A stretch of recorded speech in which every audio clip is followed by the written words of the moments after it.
Good morning. It is good to see all of you online today. I'm Karin Landsberg with the OUUC Tech Team. I use she, her pronouns.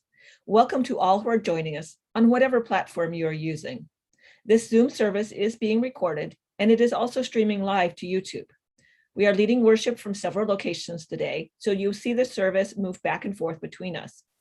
Most of our sharing happens in the Zoom chat box, which is not posted or shared publicly. We use the chat feature for greetings, song lyrics, affirmations and applause, and items shared from the heart. Please save your comments for the coffee chat or feel free to contact Reverend Mary at minister@ouuc.org. We will be turning the chat on and off during the service today. We can expect some tech glitches as we continue to do all we can to optimize our connections. If you experience any technical issues during this service, you can reach out to Joe Celine or another member of the tech team for assistance when the chat is on. We appreciate the grace as we all remember it's about connection, not perfection. Last, I hope you will find a candle or chalice. In a moment, we can light them together. Thank you for your grace and adaptability as we all learn together. Good morning. Let's sing together out of the Teal Hymn Book, hymn number 1007. There's a river flowing in my soul.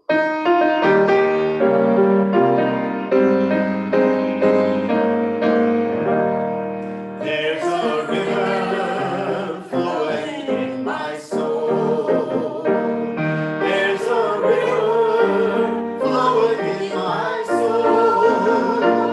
And it's telling me that I'm somebody. There's a river flowing in my soul. There's a river flowing in my heart. There's a river flowing in my heart. And it's telling me that I'm somebody. There's a river and it's flowing in my heart. There's a river flowing in my mind. There's a river flowing in my mind. And it's telling me that I'm somebody. There's a river flowing in my mind. There's a river flowing in my soul. Thank you for singing today.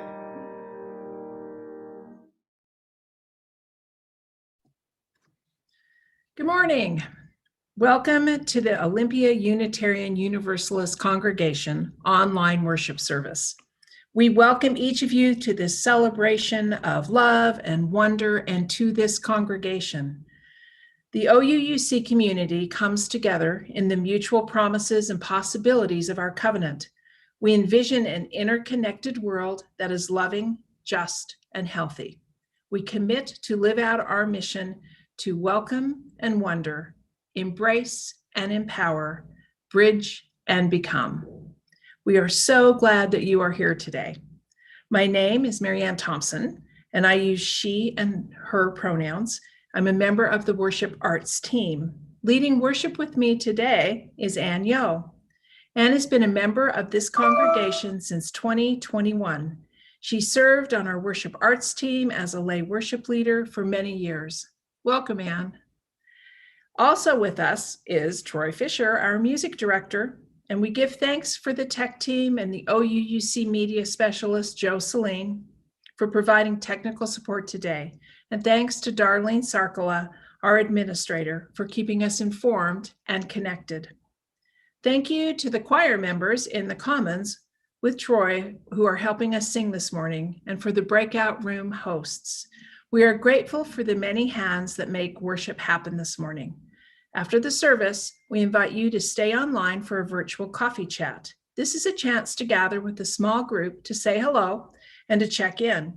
Each breakout room is hosted by someone to help make sure everyone knows each other and has a chance to share. We hope that you will stay.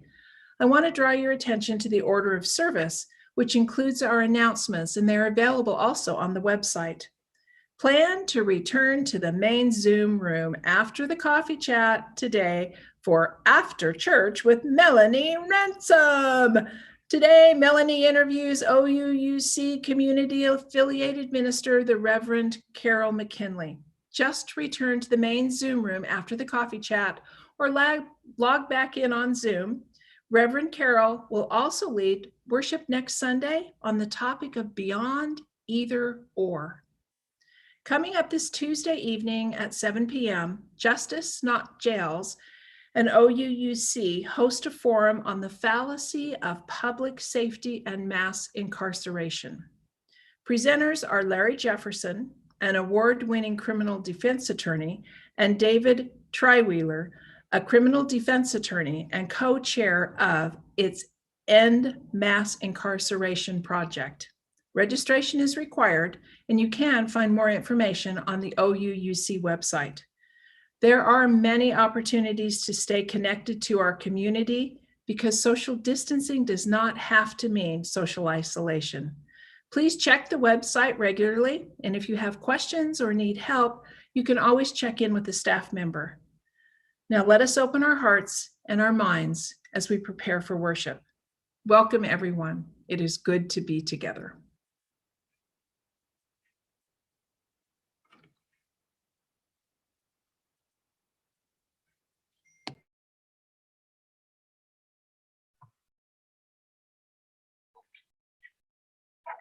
This morning and every Sunday morning, we join Unitarian Universalist congregations around the world in lighting a chalice.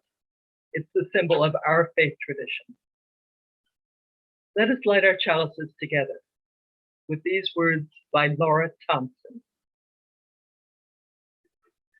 Across the distance, the light from within me shines, sending love to all. Across the distance, your light is fuel that warms me and helps to keep my own light burning.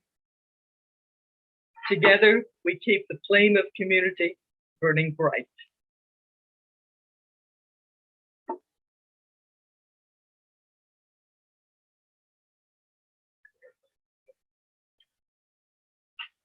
I offer you these opening words by Wayne Arneson. We come together today seeking a reality beyond our narrow selves, one which binds us in compassion, love, and understanding to other human beings and to the interdependent web of all living things. May our hearts and minds be open to the power and the insights that weave together the scattered threads of our experience, and may we remember the wholeness of which we are a part. Come, let us worship together this morning. And let's sing together again our opening hymn, hymn number 145, As Tranquil Streams.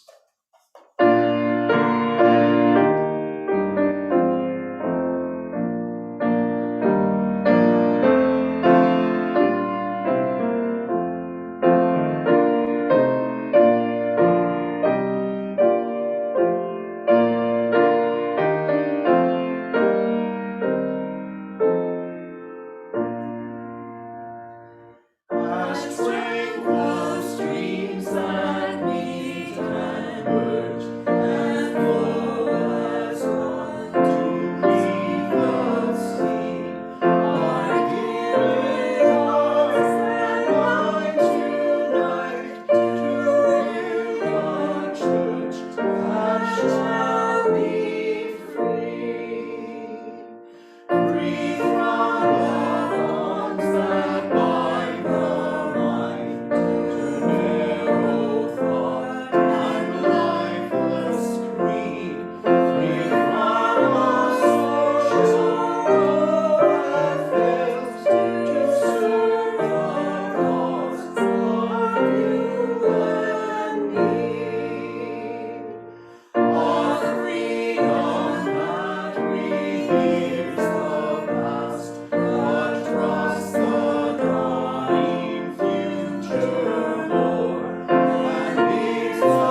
Our story this morning is taking the form of a poem. It is written by John Godfrey Sachs based on the Hindu fable, The Blind Men and the Elephant.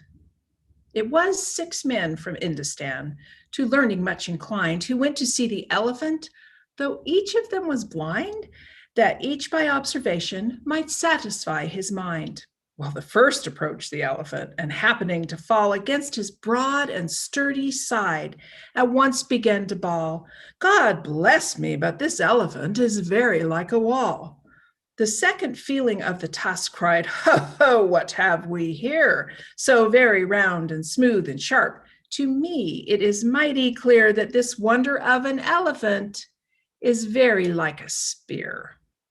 The third approached the animal, and happening to take that squirming trunk within his hands, thus boldly up and spake, "I see," quoth he, "the elephant is very like a snake." The fourth reached out an eager hand and felt about the knee.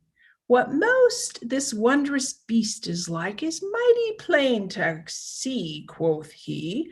"It's clear enough that this elephant is like a tree."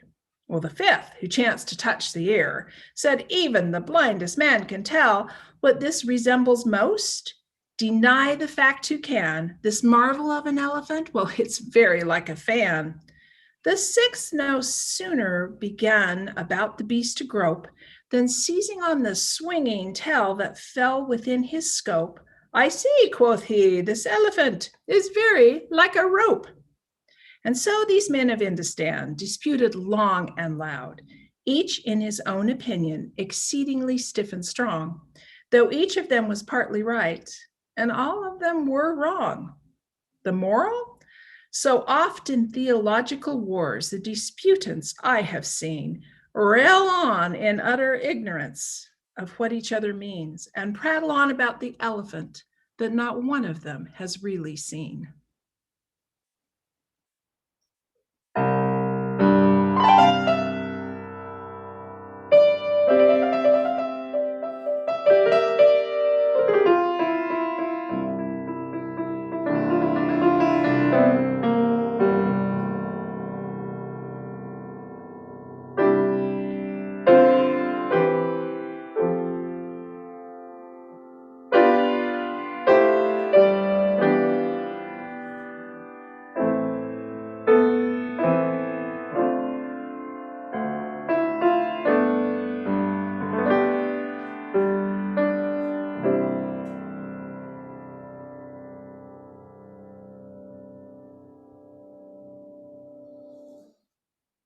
We come together in community this morning, bringing all that is in our lives. In this space, we draw on the strength of our community to listen deeply and hold all that we bring with us. In this space, we share from the heart what brings us joy and sorrow, and what brings us worry and delight, what makes us afraid, and what makes us want to dance. Let's open our hearts to the complexity of life, our own and others. If you would like to send in something to share, please look for the link on the online worship page on the OUUC website, and we'll bring it into the service next week. You will hear a drum beat as we share today. It brings into our awareness that individual hearts beat, and together we create the heartbeat of our community. Right now, I invite you to take in a deep breath as we open our hearts to receive the complexity of all that is in our lives and our community today. Susan Kirkpatrick had foot surgery on Friday and is recovering, and we send Susan healing thoughts as she convalesces over the next few weeks. And in another turn of the circle of life, Kelly Thompson and I welcome a new grandchild. Our daughter, Megan Thompson, who grew up as part of this UU community, and her wife, Andrea Mitchell, gave birth to a baby girl on Wednesday. The baby and the moms are doing well, and the miracles continue. I invite you to share from your heart by entering in the chat box on your screen. This is a time to share all that you wish, joys and sorrows, and whatever else is shared from your heart. As we take in what is posted, let us hear the heartbeat of our community and reach out our hearts in love and care to all of those who share.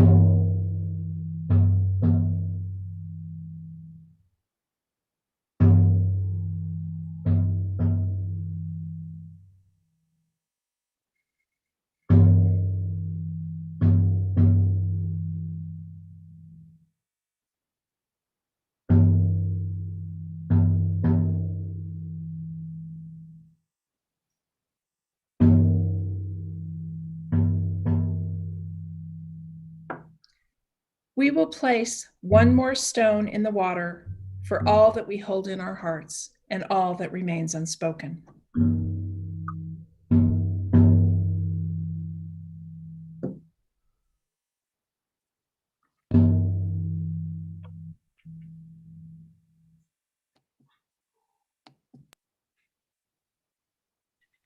I invite you now into a time of prayer or contemplation as we listen to these words by Leith Seligman.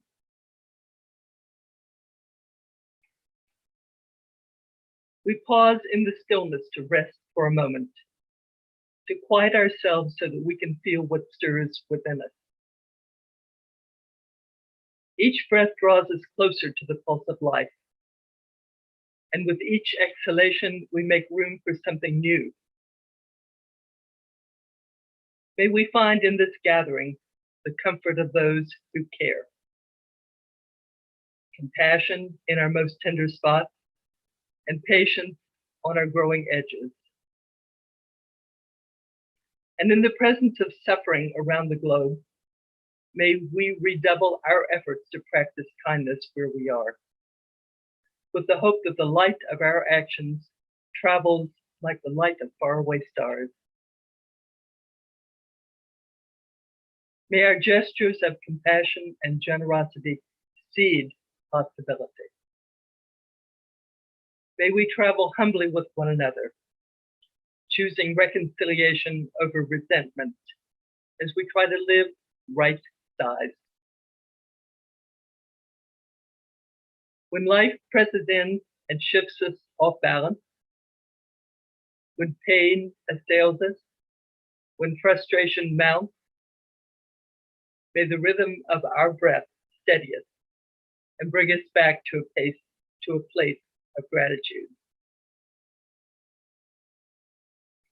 Let us be together now in silence for a short while, paying attention to each breath we take.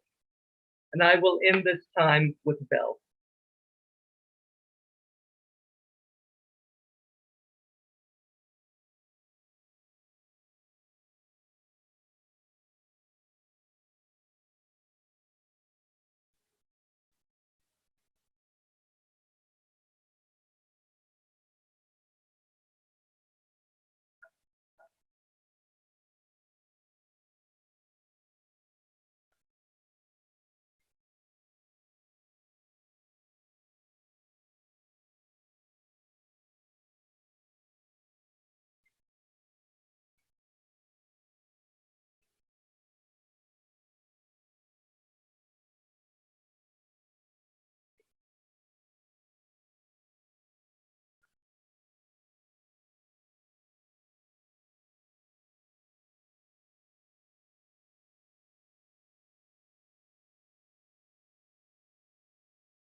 May I be filled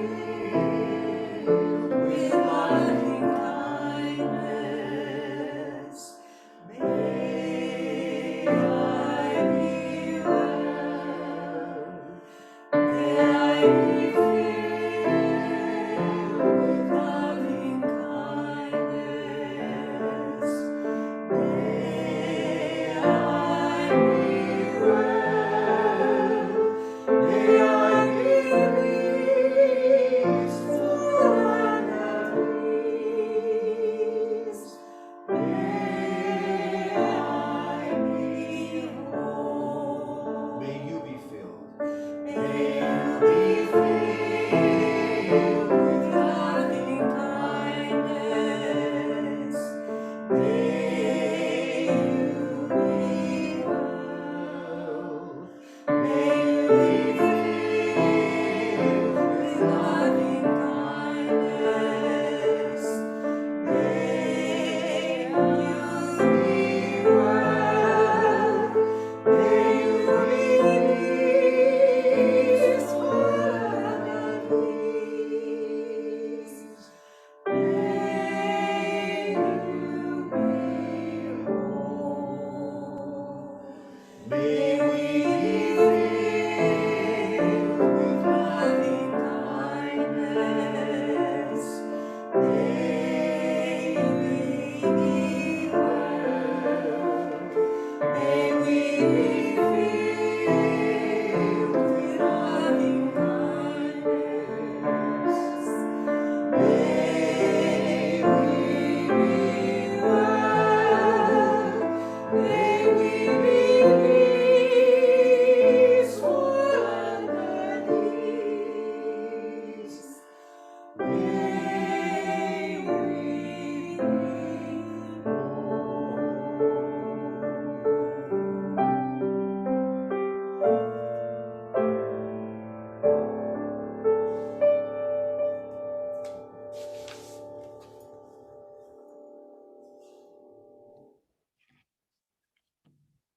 Our prayers and meditation deepen our gratitude for what we know is sacred in our lives and in this world.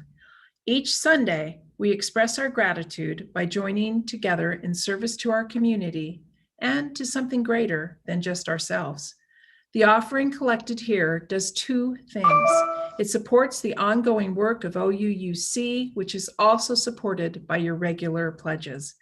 The offering also supports an organization that serves our community in harmony with our UU values.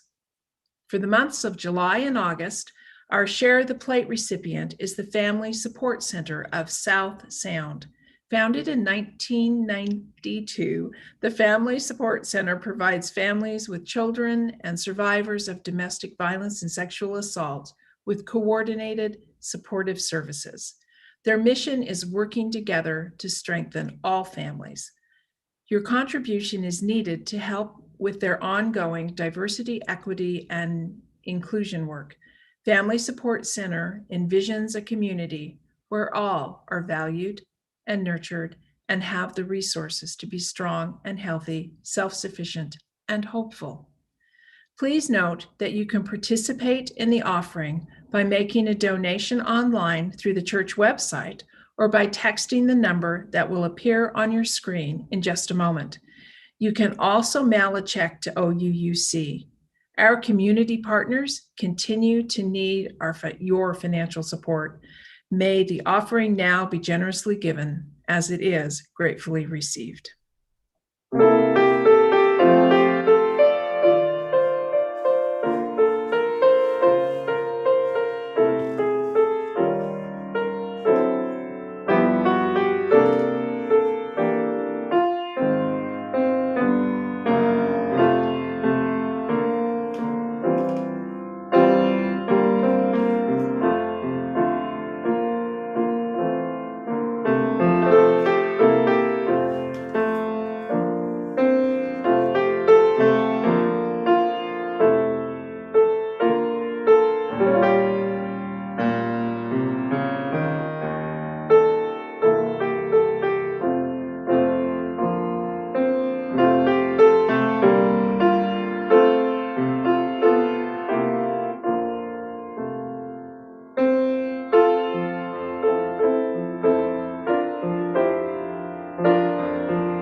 Thank you for your generous gifts, which help support the work of our community partners.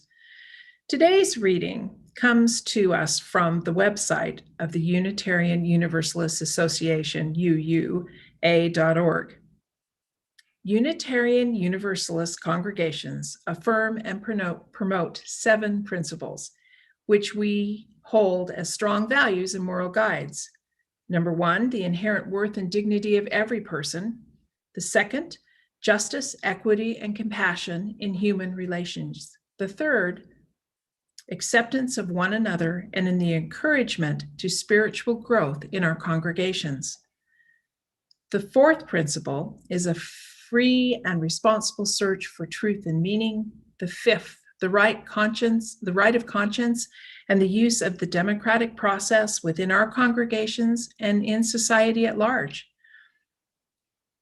Our sixth principle is the goal of world community with peace, liberty, and justice for all.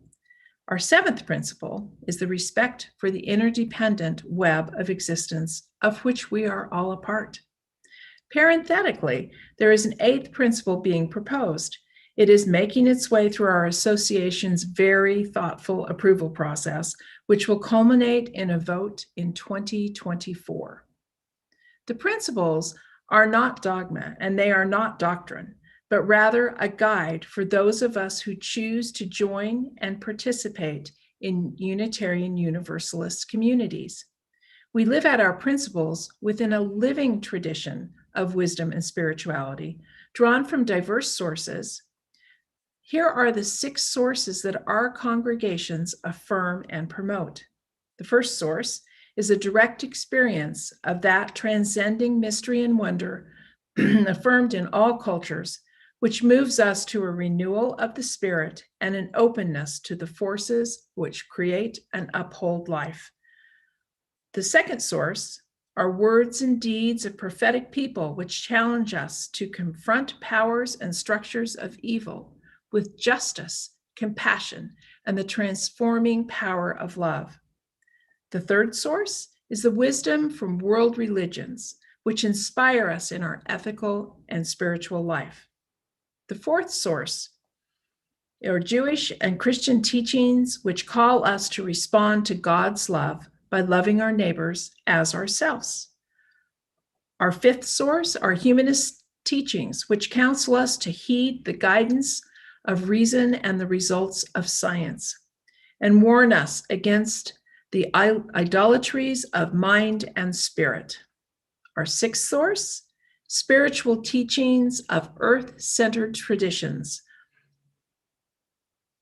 which celebrate the sacred circle of life and instruct us to live in harmony with the rhythms of nature. Our statements of principles and sources grew out of the grassroots of our communities, and they've been affirmed democratically and are part of who we are.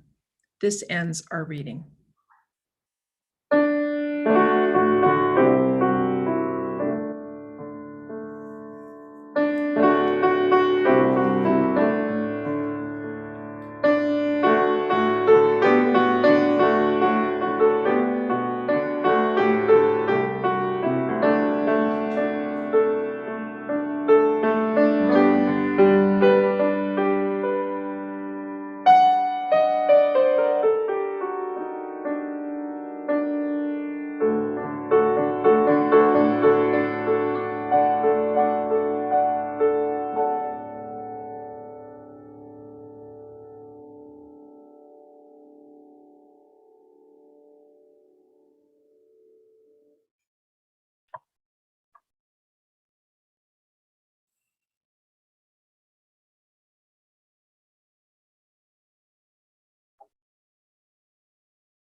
Most of us are familiar with the principles of Unitarian Universalism. Many of us are less familiar with the sources of our religious tradition. Yet those sources reflect the theologically diverse points of view that we bring to this pluralistic religious community. Indeed, from one or more of those sources come the wisdom, truth, and inspiration that inform and nourish each of us as we strive to live according to our principles. I say this with certainty.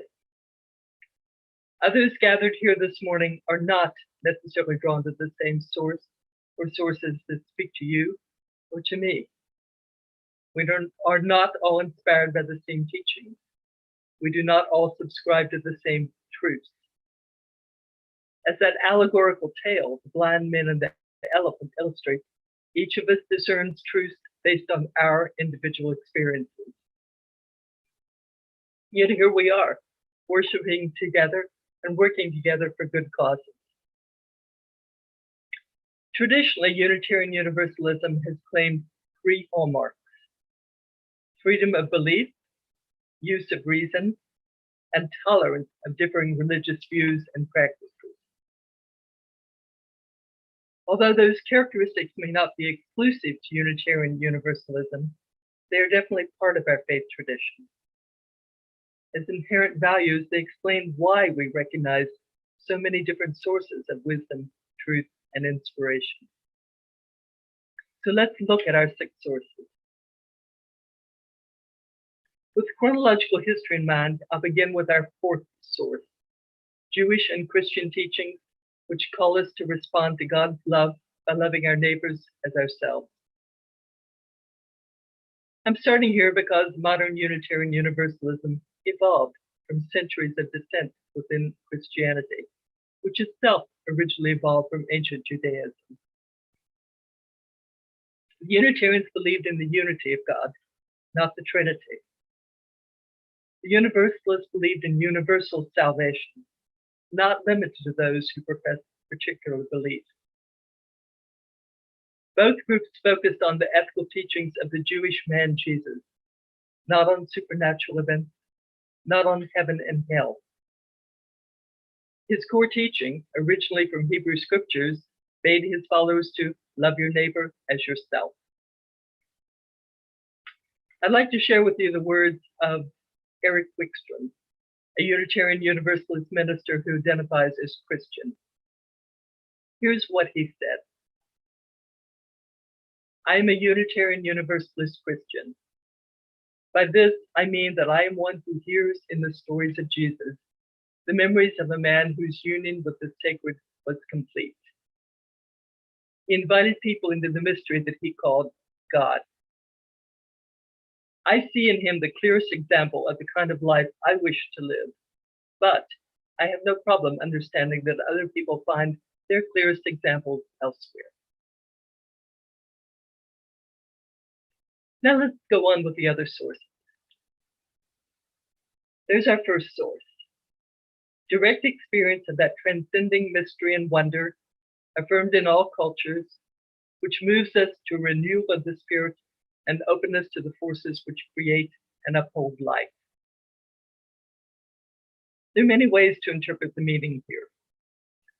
These words by a Jewish rabbi, Michael Lerner, spoke to me, and I'd like to share with you what he said. It is the reality of human experience that, at our core, we respond to the universe with a sense of awe and wonder at creation. We are dazzled by the incomprehensible fact of being itself. Through history, we have responded to this sense of awe and wonder with songs, with prayers, with theology, with philosophy, with dance, with great art and architecture, and with a sense of humility. Also with a recognition that there is something that is both part of us and beyond us, something which we cannot name or control. It is from this sense of awe that the most profound wisdom springs.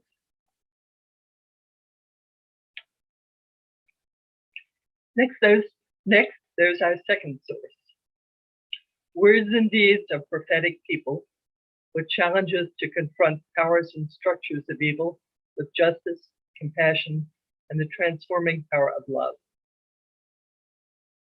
I'd like for you to hear these encouraging words from another Unitarian Universalist minister, Kathleen McTeague.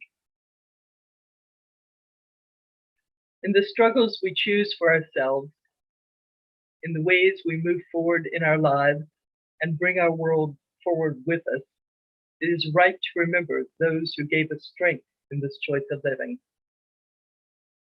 We share a history with them. They too were strengthened by what had gone before. They too were drawn on by the vision of what might come to be. Those who lived before us, who struggled for justice and suffered injustice before us, have not melted into the dust, and they've not disappeared. They are with us still. The lives they lived hold us steady. Their words remind us and call us back to ourselves. Their courage and love evoke our own. We, the living, carry them with us. We are their voices, their hands, and their hearts.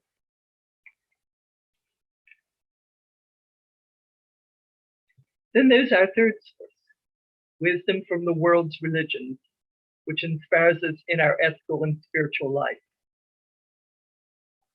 Kathleen Rowland, a Unitarian Universalist minister and the editor of a meditation manual entitled Sources of Our Faith, said this: there are many paths to truth. The great religions of the world have discovered ineffable understandings of reality and human experience, and they share some universal insights, particularly in ethical teachings and exhortations toward justice. Furthermore, contemplative and devotional practices that have been developed around the world, time-tested methods of approaching the divine, have much to teach us.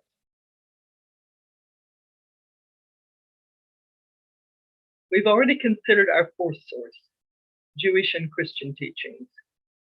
So let's go on to the fifth source. Humanist teachings, which counsel us to heed the guidance of reason and the results of science, and warn us against idolatries of mind and spirit. Before I go on here, I want to say that I had long puzzled over that phrase, idolatries of mind and spirit. Then I read how one Unitarian Universalist minister, Carl Gregg, explained it. This is what he said. That phrase refers to revering a falsehood, simply revering a falsehood. I also read what another of our ministers, Victoria Ingram, said about avoiding idolatries of mind and spirit. She said that our fifth source reminds us to pass our experiences through our filters of reason and rationality, to keep ourselves intellectually honest and emotionally grounded. Okay, now, so what is humanism?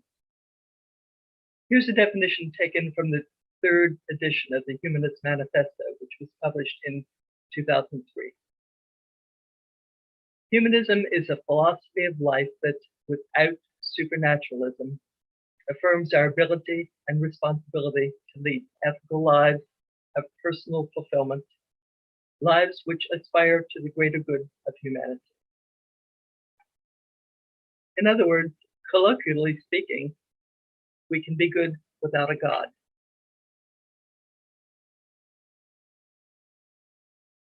In the past century, humanism has been the source of wisdom, truth, and inspiration for many members of our denomination, including many of our ministers. Kendall Gibbons, a Unitarian Universalist minister who identifies as humanist, spoke eloquently about the religious humanist life perspective in her poem, which I have edited for brevity. She said, I would live simply and bravely and nobly. Let no illusions remain. I would seek wisdom in human reality, even if wisdom be pain. Weave me no fairy tales frosted with miracles. Give me a light I can see. Spin me no promise of heavens and saviors. Teach me the truth that makes us free. Create my salvation in earth's endless wonder, everything nature provides. Let me be honest and wise in compassion. Make reason and conscience my guides. Beautiful universe, fathomless energy, mysteries we struggle to know. This is our paradise. Dusk is our destiny. Cherish the years as they go. Finally, there's our sixth source. Spiritual teachings of earth-centered traditions which celebrate the sacred circle of life and instruct us to live in harmony with the rhythms of nature. As I understand it, earth-centered spirituality is rooted in rituals that celebrate the changing seasons of the earth and the changing seasons of our lives. Unitarian Universalists who practice earth-centered traditions include Wiccans, Druids, those who revere the sacred feminine in the form of the mother goddess, and some Native Americans who are still grounded in the ways of their ancestors. Kathleen Rowland told us this. Earth-centered practices remind us how intimately connected we are to the cycles, seasons, and rhythms of nature. As the environmental challenges of our time become ever more compelling and frightening, the grounding of earth-centered spirituality gives us strength for the struggle to turn away from the policies and lifestyles that are destroying our planet. That's it. That's our six sources in a nutshell. So how do we put all this together? What does it mean for us? As I pondered those questions, I found the wise words of two other Unitarian Universalist ministers. They both address the religious plurality within our faith tradition. I have slightly edited and adapted what they said to fit my context here. Victoria Weinstein had this to say: our religious tradition has historical roots in ancient Judaism and early Christianity, but it has evolved over the centuries to include a wide variety of sources of spiritual wisdom, truth, and inspiration. We personally believe many different things, but what we practice is spiritual and ethical growth in community. I think that is such a profound declaration of who we are as Unitarian Universalists that I'd like to repeat it. We personally believe many different things, but what we practice is spiritual and ethical growth in community.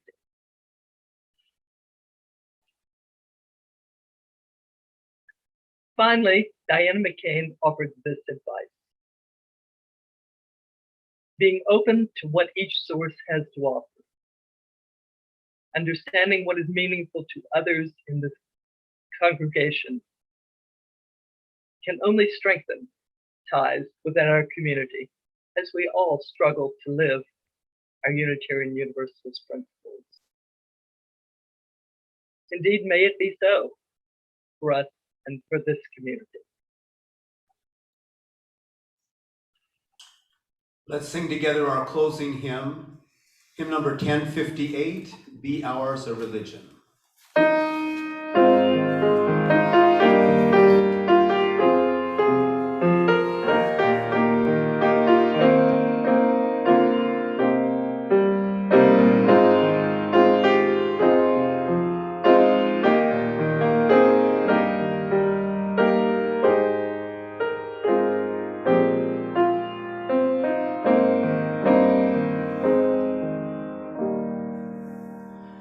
Be ours a religion which like sunshine goes everywhere.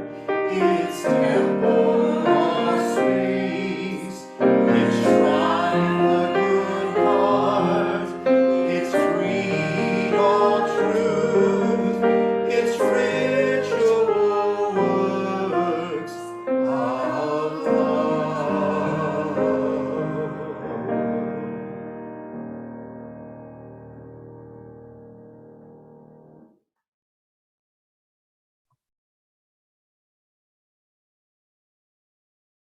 I offer you these closing words by Marjorie Newland Leeming.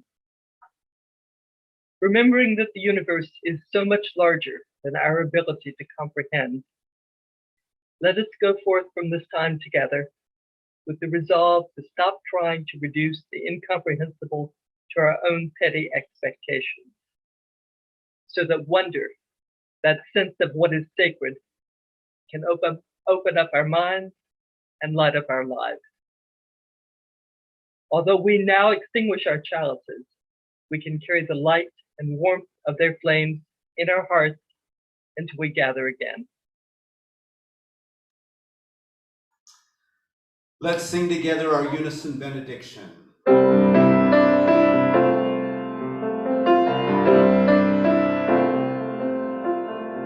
How bountiful the blessings that surround us. We come together grateful to be one. As we go forth and greet the days almighty, the circle grows as fellows row to bond. And know that Spirit guides us on our pathways, abiding in our hearts the bonds of love.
Please stay online if you'd like to join in virtual coffee and conversation.